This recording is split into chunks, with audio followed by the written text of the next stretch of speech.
Monster 86's Monster Mash!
That's wrong. Here, I want you to pick out some nails. Pick out the biggest ones you can find.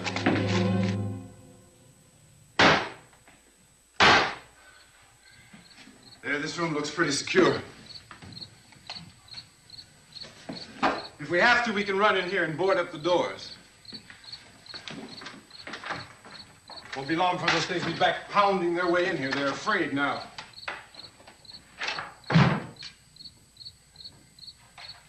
They're afraid of fire. I found that out.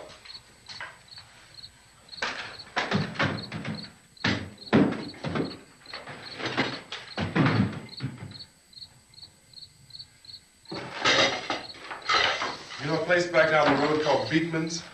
Beekman's Diner?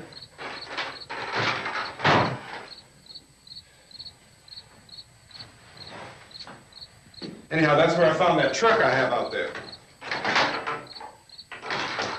There's a radio in the truck. I jumped in to listen to it when a big gasoline truck came screaming right across the road. But there must have been 10, 15 of those things chasing after it, grabbing and holding on. Now, I didn't see them at first. I could just see that the truck was moving in a funny way. And those things were catching up to it. Truck went right across the road. Slammed on my brakes to keep from hitting it myself. It went right through the guardrail.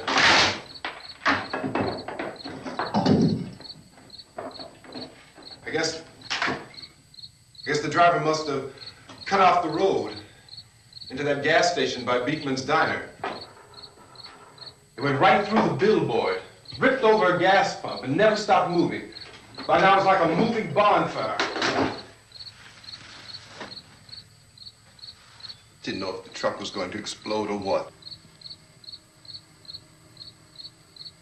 Could still hear the man screaming.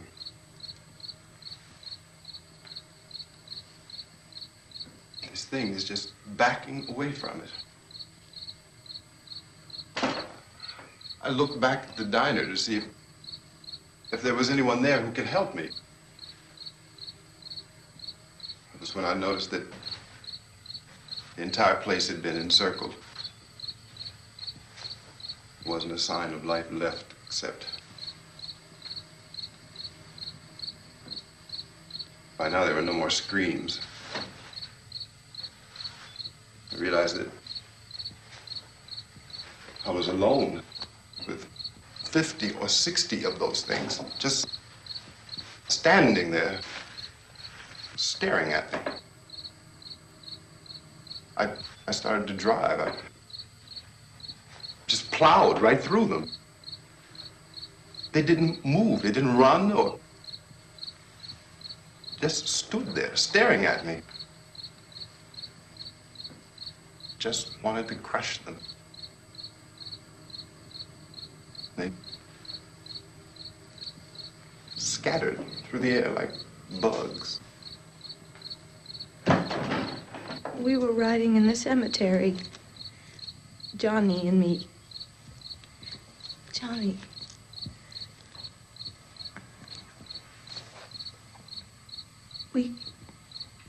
We came to put a wreath on my father's grave. Johnny, and he said, "Can I have some candy, Barbara?" We didn't have any. And, oh, it's hot in here. Hot.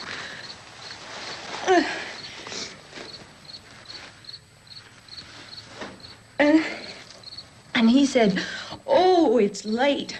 Why did we start so late?" And I said, "Johnny, if you'd gotten up earlier, we wouldn't be late." Johnny asked me if I were afraid. And I said, "I'm not afraid, Johnny." And then this man started walking up the road. He came slowly, and Johnny kept teasing me and saying, "He's coming to get you, Barbara." And I laughed at him and said, "Johnny, stop it." And then Johnny ran away. And I went up to this man, and I was going to apologize. Why don't you just keep calm? And I looked up, and I said, "Good evening." And he grabbed me. He grabbed me, and he ripped at me. He held me, and he ripped at my clothes. I think you should just calm down. Oh, I screamed, "Johnny! Johnny, help me! Oh, help me!" And he wouldn't let me go. He ripped. And then Johnny came and he ran and he fought this man. And I got so afraid. I ran.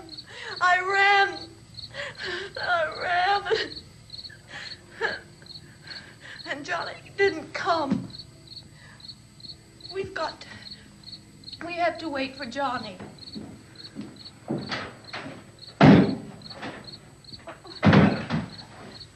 We better go out and get him. We have to go out and get Johnny. He's out there. Please, don't you hear me? We've got to go out and get him. Please! We have got to go get Johnny! Please help me! Please! Don't you know what's going on out there? This is no Sunday school picnic. Don't you understand? My brother is alone! Your brother is dead. No! My brother is not dead! Oh. Oh.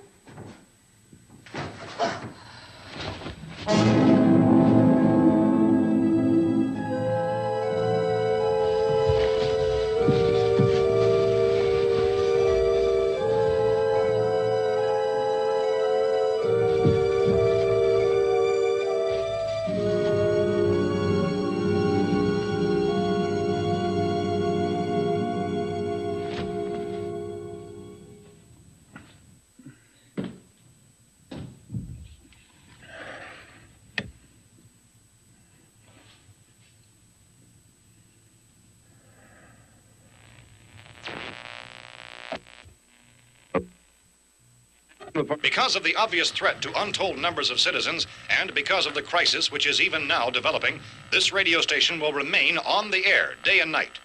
This station and hundreds of other radio and TV stations throughout this part of the country are pooling their resources through an emergency network hookup to keep you informed of all developments. At this hour, we repeat, these are the facts as we know them. There is an epidemic of mass murder being committed by a virtual army of unidentified assassins.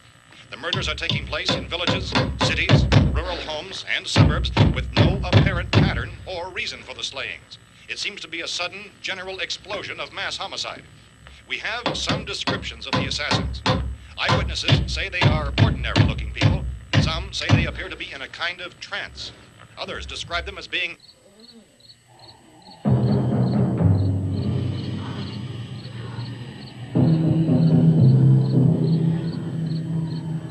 So, at this point, there is no really authentic way for us to say who or what to look for and guard yourself against. Misshapen monsters. Reaction of law enforcement officials is one of complete bewilderment at this hour. So far, we have been unable to determine that any kind of organized investigation is yet underway. Police, sheriff deputies, and emergency ambulances are literally deluged with calls for help. The scene can best be described as mayhem. Mayors of Pittsburgh, Philadelphia, and Miami, along with the governors of several eastern and midwestern states, have indicated the National Guard may be mobilized at any moment, but that has not happened as yet. The only advice our reporters have been able to get from official sources is for private citizens to stay in their homes behind locked doors. Do not venture outside for any reason until the nature of this crisis has been determined and until we can advise what course of action to take. Keep listening to radio and TV for any special instructions as this crisis develops further. Thousands of office and factory workers are being urged to stay at their places of employment, not to make any attempt to get to their homes. However, in spite of this urging and warning, streets and highways are packed with frantic people trying to reach their families or apparently to flee just anywhere. We repeat, the safest course of action at this time is simply to stay where you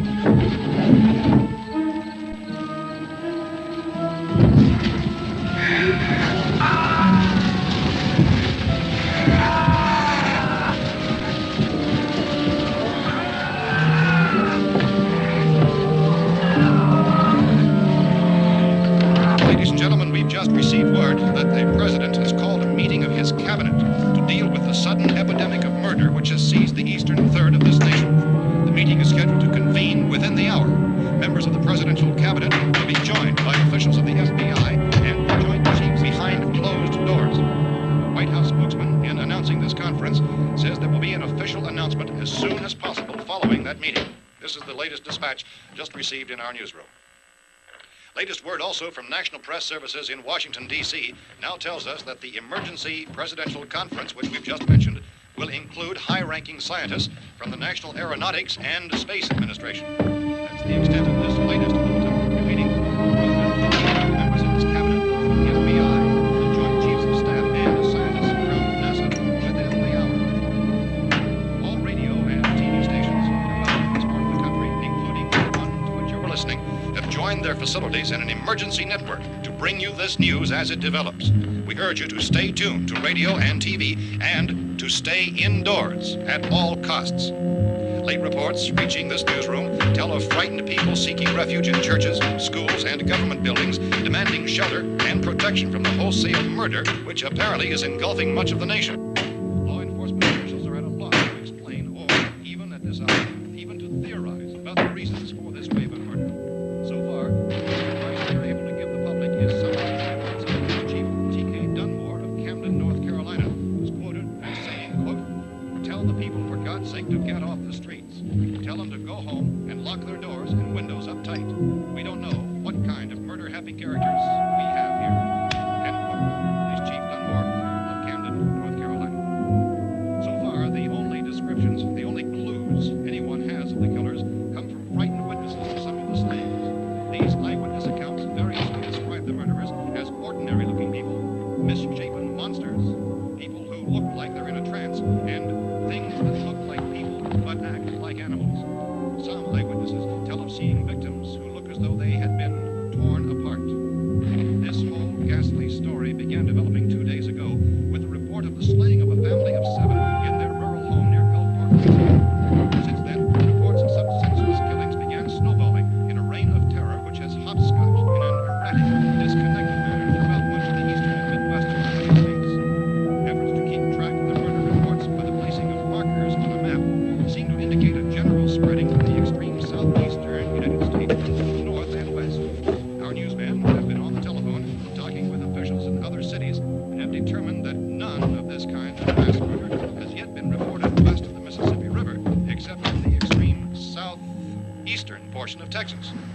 Similar killings have been reported around the Houston and Galveston areas, but nothing like... I found a gun and some bullets out there.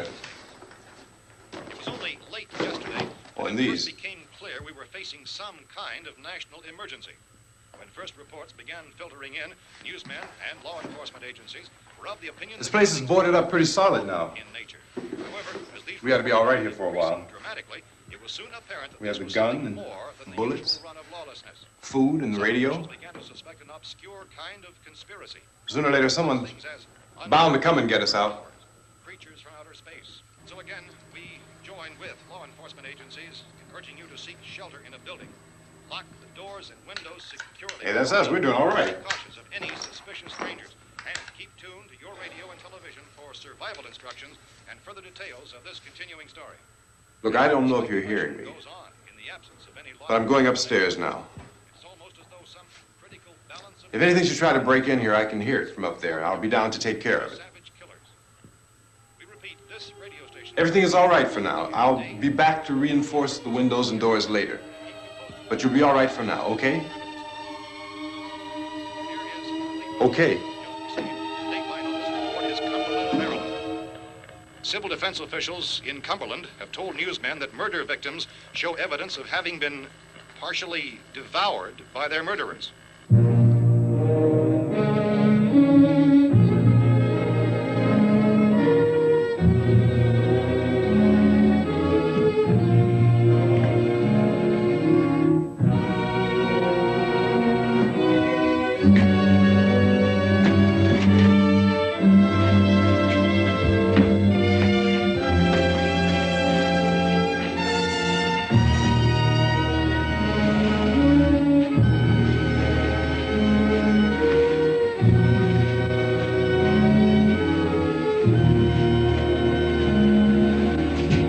Consistent reports from witnesses to the effect that people who acted as though they were in a kind of trance were killing and eating their victims prompted authorities to examine the bodies of some of the victims. Medical authorities in Cumberland have concluded that in all cases, the killers are eating the flesh of the people they murdered. Repeating this latest bulletin just received moments ago from Cumberland, Maryland, civil defense authorities have told newsmen that murder victims show evidence of having been partially devoured by their murderers. Medical examination of victims' bodies shows conclusively that the killers are eating the flesh of the people they kill. And so this incredible story becomes more ghastly with each report. It's difficult to imagine such a thing actually happening, but these are the reports we have been receiving and passing on to you, reports which have been verified as completely as is possible in this confused situation. It is happening, and it would appear that no one is safe from this wave of mass murder.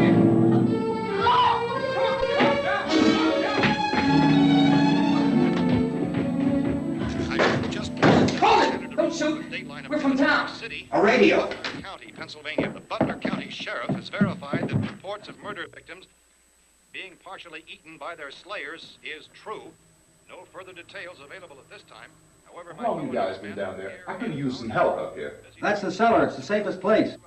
You mean you didn't hear the racket we were making up here? How were we supposed to know what was going on?